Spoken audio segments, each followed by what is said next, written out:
One day after the return of 49 former ISIS hostages in Turkey, we still know virtually nothing about how their release was won.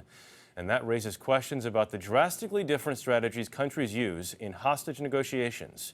Here's Charlie D'Agata. The Turkish government has refused to divulge any details of just what led to the release of dozens of hostages from the grip of ISIS militants. All Turkish President Tayyip Erdogan would say is that it was a covert rescue operation.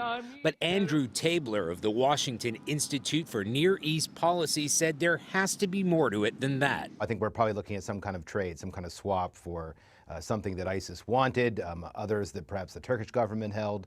The other possibility is that someone paid a ransom. But the family of British hostage Alan Henning doesn't have the option of cutting a deal, and like in the U.S., Britain doesn't pay ransoms.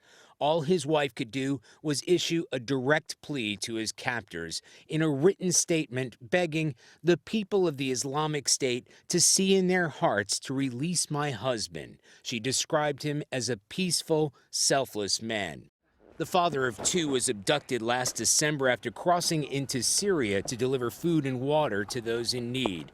He showed up at the end of an ISIS video last week, the beheading of fellow British aid worker David Haynes, with the threat he would be next. Salam alaikum, brothers. British officials have tried to discourage direct public appeals to ISIS.